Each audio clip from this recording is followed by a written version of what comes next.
Welcome to Money Making Conversations. I'm your host, Rushion McDonald. It is important to understand that everybody travels a different path to success. That is because your brand is different. The challenges you face in your life are different. So stop reading other people's success stories and really start writing your own. I mean that. Now, you can be motivated by other people's success because their stories can offer direction, offer you hope, offer you a glimpse at an opportunity that you personally want to achieve. But you have to reach your goals yourself through your planning and through your committed effort. My next guest is all about committed effort and also about reaching his own dreams. He is an inventor and a hard worker. He has dreamed up dozens of innovations and solutions to everyday problems for well over a decade. His endurance has yielded him an overnight success with acquiring investors. Now he has multiple ideas in various stages of production. He is the owner of a startup and has aspirations that reach into multimedia entertainment. Please welcome to Money Making Conversations out of Michigan, my man, Corey Wilcox. Hey, Corey. What's going on? Well, I brought you on the show, man, because, I'm a guy who's never, ever been able to understand the Rubik's Cube. And you come up with something similar in style called the Roto Brain, which is a three-dimensional type what enhances your memory, critical thinking skills, and would test your IQ. Well, my IQ is pretty high. What would the Roto Brain do? And I'm not saying that out of ego. I got a math degree. My minor is in sociology. So I'm a logical person. But man, this Roto Brain looks like it's going to complicate my mind. Is my mind too old to embrace something like this? Or is this for a certain generational age? No, it's for all generations. It's next level puzzle gaming. Is basically I took the idea from master combination lock. Right. With the combination lock, I just figured, hey, why not just make something cool from it? And I took a Rubik's Cube and I took the master combination lock and I kind of combined them together and said, hey, let's make this happen. Okay. Now the master's combination lock, that's that, 2 this way, left to 13, 15 right, 13 left, 56, 26, and then it unlocks. That's the way that works. But that's just a lock. Now you have all these colors that you have to align on the Roto Brain, correct? Similar to the Rubik's Cube. So each level has its own combination code, color combination code. Right. So as you go through the game, the first combination code has about 300 combination possibilities. The second row has about 10,000 possibilities. Right. And the third row has about 60,000 possibilities. So as you solve each row, it's a little knob at the top. You get the correct colors, correct 3 combination colors. Each level will pop up and say, level 1 complete, level 2 complete, level 3 complete. Once you get done with the game, you can actually take it apart and reset it and start your own code and give it to your friend, family member, and you can say, hey, now you solve it. Or you can even, if you want to test yourself, you can reset the code and try to solve it again. Now, we said reset the code. What does that mean? Because I want you to slow it down. We're all on podcast and we're all on video. But just in case somebody hears this on podcast, when you say the word reset the code, because we're talking about the Roto Brain. Let me explain to everybody what the Roto Brain is. It's a 3D puzzle similar to the Rubik's Cube. Well, that enhances your memory because you got to remember where you place all these different colors to get them aligned. Critical thinking skills, and will test your IQ. The benefits of this Roto Brain, it will enhance your thinking, improve your memory, your patience. That's my problem, patience. Problem solving skills, keep your mind active and improve your speed, your finger dexterity and agility. Now, this is an awesome way, as you always say, it's a conversation starter. Once you put it out on the table, whether you're an adult and a kid, you're going to pick it up, correct? Right. So, actually, I can take it down. Absolutely. Let's walk us through this step now. We're on video. Okay. So I can take it down. I just want to show you. So when you say how you reset it and why you reset it. Yes, sir. When you take it apart. It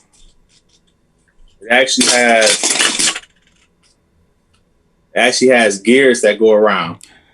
So with these gears, there's little knobs. And you can actually set these knobs and it actually can set up the colors for you. And that's how you actually have the combination code where you can reset it and give it to friends and family. Right. So you can't, I love this already because you're saying, Rushion, you can always change your challenge. Always. And challenge yourself. Challenge yourself. Okay, so now this goes back to the old, how did this start? Which came first, the egg or the chicken?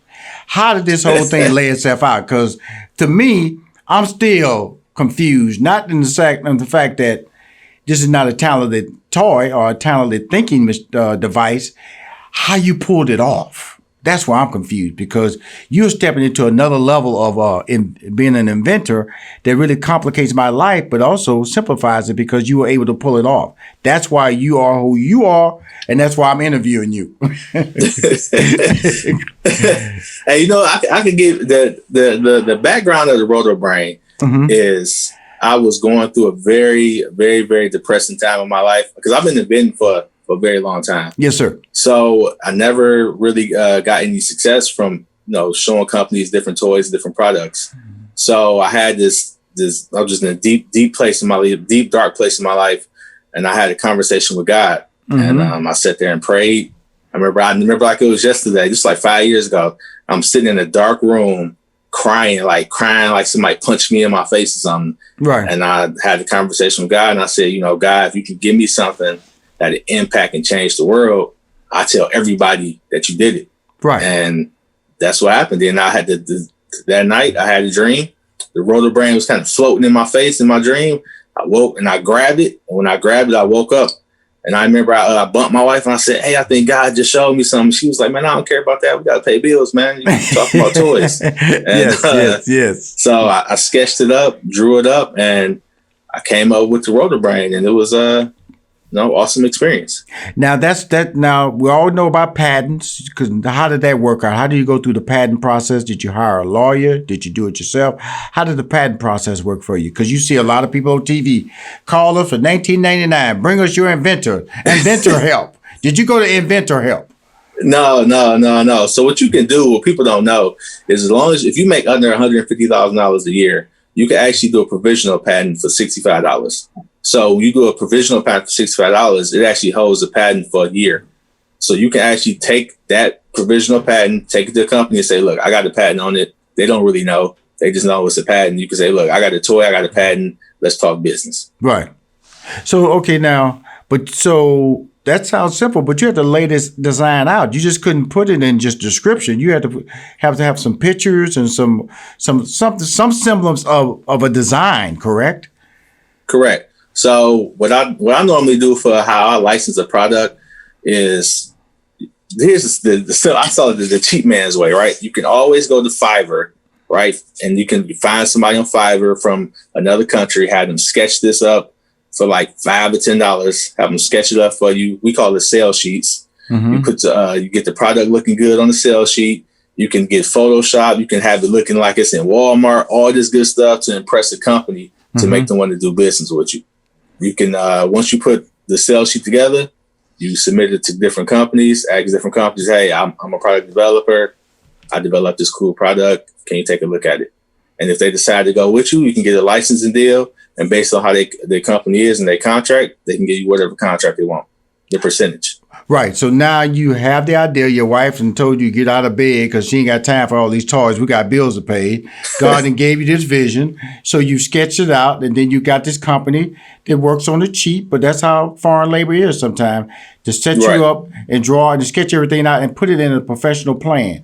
Then you were able to file that because you make it under $150,000 for $65 that will hold that for a year, correct? Correct. Okay, cool. So now I see this is on Amazon because I did my little research, In fact, you Google this, a nice description pops up about your toy. How long has it been out, and has the sales met your expectations? So it took about 5 years to actually make it because the technology didn't exist. So we had to find an engineering company to actually prototype it and make it. And that's what took so long. The toy actually just came out in September. Right. And the sales and the response has been pretty good. We've been getting a lot of response from different people, different groups. And it's been pretty good because it's not only in Amazon, it's on Walmart and a couple of different stores around the world. Well, have you ever heard of this restaurant called Cracker Barrel? Yes. Okay, Cracker Barrel, they got that little game you go in there with the little sticks. You it's almost like tic-tac-toe, but it's not tic-tac-toe. Man, I mean, it'd be great if you went to them and convinced them to replace that little game that I never play with your Roto Brain, because it's just slick. Because it's one of those things you put out there, and people can compete with each other. I'm a marketing person. I know how to brand and get ideas out there. All I know is that at Cracker Barrel, which I love, the pecan pancake. That's my thing. I go for pecan pancakes and the free biscuits. I'm not a fan of Cracker Barrel, man. They food kind of nasty. Oh, see, you can't have, see right there. See how you gonna get out there? See, I can't go in there. They Cracker Barrel food nasty. I'm talking about the product of getting your stuff in there. That's what I'm talking about. If you know what I'm talking about, is that these different restaurants and they're different brands, and diversity. You're diverse, okay? And so, like if you go to Denny's got those little drawings with their little kids, and they give them crayons and things like that so they can keep them busy. I'm just saying is that your product is so interesting and so entertaining. That's a good way of getting it out into the marketplace and start gaining interest out there, unless you have another marketing plan that you want to reveal to me on the show they're just going to make your product just go to the next level, like Rubik's Cube. Oh yeah, so the company that actually licensed the Roto Brain, and we're working together as a partnership. Right. They got things set up. I know it's a reality series that's in Canada that's actually supposed to be featuring the Roto Brain and a little competition and things like that.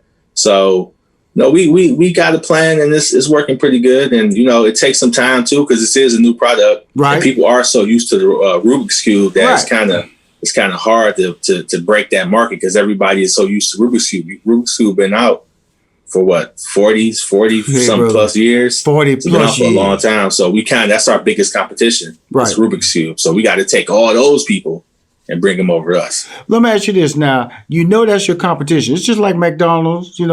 McDonald's has a hamburger. Burger King has a hamburger. And then Chick-fil-A came out with a chicken sandwich. And then Popeyes came out with their chicken sandwich. So that's all competition. And what do you believe that's different from your brand that you need to tell people about, so they can either start playing your Roto Brain, or they just say, man, this way better than Rubik's Cube. Let's go do this. The biggest thing I tell the company is social media. Right. Social media is the biggest platform. YouTube, Instagram. That's where we're trying to build the market at right now to gain the followers, to expand the brand. Right now it's just kind of word of mouth, and I'm fighting back and forth with the company, trying to get them to expand and do some different things, but they kind of got the lock and key with it, with how they want to do the marketing. Right. So with that being said, so have you guys started any online contests yet about the Roto Brain contest?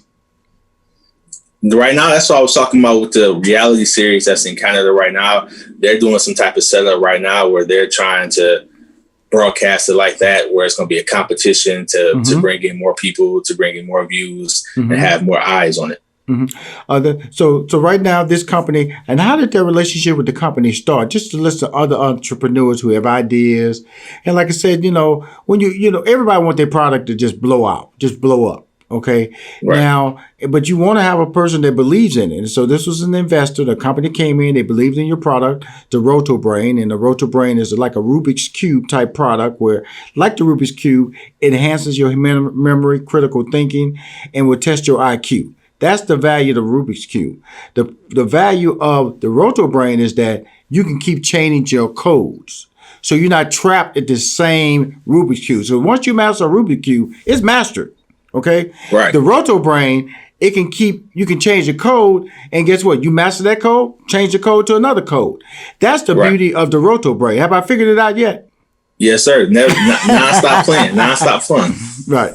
And so with that being said, what's the next step for you, man? I know you're not tied to just one invention. You got a lot of startups going on. Tell us about the future, Corey. I'm also an author too. I wrote a book based on some past experiences with my son's mother. It's called Baby Mama Drama.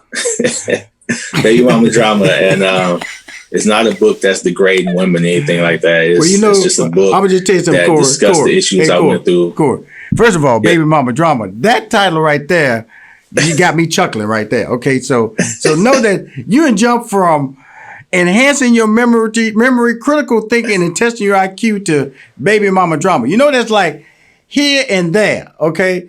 So now this is a brand conversation now. Okay. I understand it's a personal journey. So how can a guy be talking about Rubik's Cube type design styling in the Roto Brain and then turn around and say, I'm also the author of baby mama drama? It was something that, I followed Dr. Miles Monroe, the late, great Dr. Miles Monroe, and he always said anytime something bothers you, the only person that's bothered by it, and that's God telling you should do something about it. I always wanted to write a book. Even while I was inventing and creating stuff and trying to license products, I always was a writer and an author too. So it just was time for me to put the book out and put the toy out. They just happened to come out at the same time. So you got the mamas mad at you and confused kids with your Rubik. So tell us about the book, man. You brought it up, baby mama drama. I saw it. It's right over your head right there. I was just going to talk about the Roto Brain, but you brought up the baby mama drama book. Tell us, okay, how long was this book in the writing and who helped you write it? My wife is a writer too. She's an author too. So, she helped me, with the time to write the book, and we sat down, went through some past experiences, and we chopped it up, and we dropped the book out, and it's out here, man. Now, how are you promoting it? Because I'm assuming this came out that you finished writing it and during the pandemic year, which is 2020. And did it come out this fall? And what is your promotional plan for that?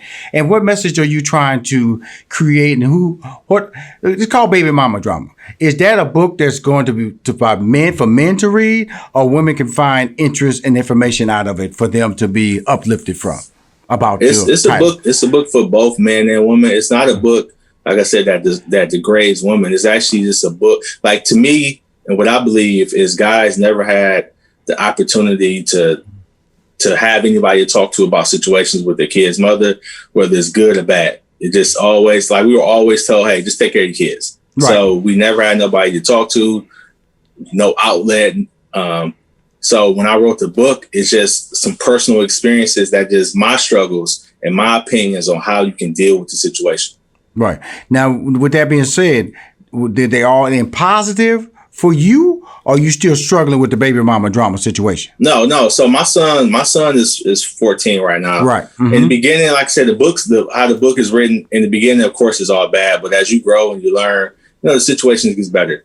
So, and that's a lot of things. And that's what the book is about, is helping guys in those situations that are in bad situations, to help them learn how to deal with them so they don't go, to the, or get worse. Get to extreme. Give us an example of what you're talking about from your book. An example of guys being guided by your book that can follow some advice that won't let them step off the ledge and do something stupid, or react to something stupid and embarrass themselves in front of their child, or create a relationship where they walk away from their child.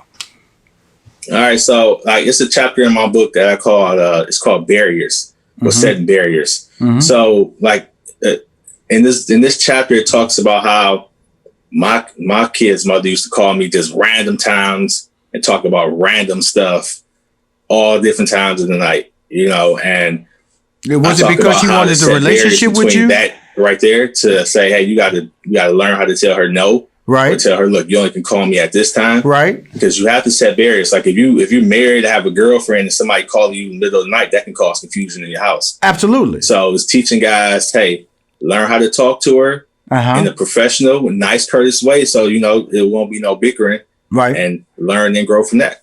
So she was still tying up your time, like y'all was still in a relationship. So, midnight phone call at night. Yeah. Hey, the pipe boat broke. Okay, hey, I need some food. Hey, the grass need cutting. Hey, the plumber ain't working. Hey, the lights ain't on. Hey, I got a flat tire. Hey, ain't no food in the refrigerator. All that mess, all that madness, right? Or calling, yelling, being mad at my son. This boy up 2:00 in the morning playing video games, and I'm like, but you stay with you, right? So maybe you should tell them to go to bed. Right. But that I can understand a call about that because sometimes you gotta step up the volume, and men have a different. But that's why it's important to keep that parental structure. That's why it's important that if two people made that child, two people should raise that child. And that Correct. situation is that I'm not mad, because I have a daughter, and my wife, sometimes my daughter, she goes, I can't get through her. I can't get through to her. Talk to her. I go and I just say, what's wrong, baby? Would you not listen to your mama today? What's going on here? Your mama downstairs, she's on fire because she won't get up out of this room and do what she asked you to do. What's going on? And so it's just that's a different conversation I have with my son. There you go. That's what I'm saying. That's all your ex-wife is telling you. Look, some things because I speak things out. My wife, she wants immediate reaction, and I would explain to you what I want you to do. That's the difference between my wife and I when it comes to our child. I go to my daughter and say, look, I need you to go downstairs, and this is why I need you to go downstairs. My wife would go, I need you to come downstairs and wash the dishes. Okay, as a parent, you can do that. Okay, but I go, look, hey, babe. Okay, you enjoy eating in the house, right? Yes, Daddy. Okay, cool. When you eat in the house, there are certain things that need to be done to continue eating in the house. Yes, Daddy. That means you have to wash the dishes. You understand the logic right now, baby, don't you? Yes, Daddy. Then she goes downstairs. See, that's a conversation that she understands because if she don't wash them dishes, guess what's gonna happen there, Corey? She gonna stop eating in my house. See, she got that. You got to make it make sense, man. That's what I tell my son. Make it make sense. Man. Absolutely. Get straight to the point. Make it make sense. Not just go downstairs and wash the dishes. My daughter all up in fire. She gonna keep playing that video game. I got schoolwork. Hey, okay, cool. Guess what? If Daddy don't pay for the schoolwork to be paid at the school, guess who's gonna stop going to school? Me, Daddy. Absolutely. I think you need to wash those dishes. Just to extend the conversation. So in the book, Baby Mama Drama, that was co-authored, I want to say by your wife. Are you I know it's COVID-19 and you can't do any book tours, or are you doing any virtual tours or anything like that? What are you doing to market the book? Right now I do a lot of marketing, a lot of social media. I do a lot of live videos, but right. With, like you said, with how COVID is and how COVID got everything locked up, it's really nothing you can do. Right. Well, the thing about it is that I like I'll be honest with you, title doesn't really tell you the true, because Baby Mama Drama, it does sound negative. Okay, I'm just be honest with you. But what you're talking about is real positive. It's about communication. Right. And also I like what you're talking about is the fact that co-parenting the right way. And like you said, setting barriers. So send me a copy of that book, man, so I can read it. And I'll bring it back on the show when I know what's going on. Because I read all books when people come on my show, I read their book. Okay. So send a copy of your book to me so I can bring you back on the show reading this book. Okay. What I'm going to do in this interview, I'm just going to do the interview on the Roto Brain. And then I'm going to cut this part out and I'm going to bring you back on the show about your book. Is that cool? Oh, that's cool. That's cool. Yeah, because I don't like to. My staff know I read books, and I like to be in tune and be able to help you get to your message so it can be sold to the general public, and that will be only favorable to that.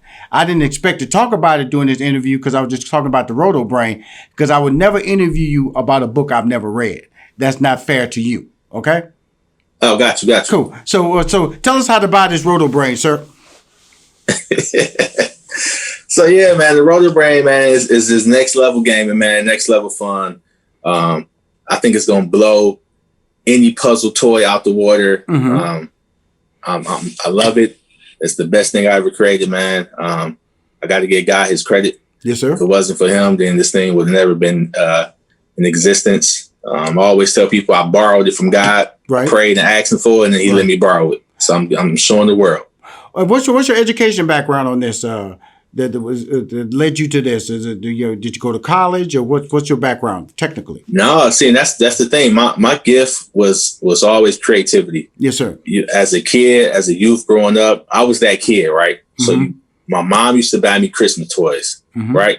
I don't care what she bought me. I always took it apart. Right. I mean, I just told her myself. She don't even know this, but I'm grown now. But Mom, I'm sorry, but all the toys she ever bought me, I always took them apart. I was always interested in the way toys worked. Mm-hmm.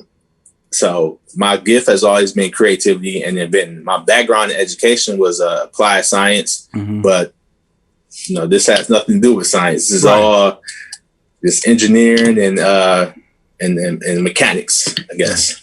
Well, it's a fun movie that's on Netflix right now. I don't know if you called Jingle Jangle, the Christmas story. Yeah. Christmas Journey. It's about a black inventor. If you hadn't watched it, please watch it. You're going to get a big kick out of it. It just kind of reminds me of you, a talented young man who has skills and changing is going to change the world. There's no doubt in my mind that you're going to be successful at what you do. There's no doubt in my mind that this is a fantastic toy that you've created. We call it a toy, but it's beyond being a toy. It enhances your memory, enhances your critical thinking, which is good for anything. I remember when I was in the band. By being in the band, it always helped my memory by playing an instrument. And I feel that by playing their toy, it can help your memory, your decision maker, and more importantly, it can test your IQ and get it up there. And that's what we're all trying to do nowadays, especially within the black community. But this toy is not strictly for the black community. It's for the community in general. And I want to thank you for coming on my show, Corey. I appreciate it, and I appreciate you having me. Well, guess what? We're going to come back because we're going to get that book out here, and I'm going to read it, and we're going to first in January, we're going to change some lives in the first quarter. Is that all right with you? Sound like a plan to me. All right, thank you, man. Stay warm if you can in Wayne, Michigan. It's cold, man. I know that. You got to tell me. I know. I've been up there when it's been cold. Okay, it's cold. It's like snowing today, man. You just a water throw from Canada, so I know exactly where you at. But thank you for coming on the show. Okay. No problem. I appreciate it. If you want to hear more money making conversation interviews, please. If you want to hear more money making conversation interviews, please go to moneymakingconversation.com. I'm Rashawn McDonald. I'm your host. Thank you.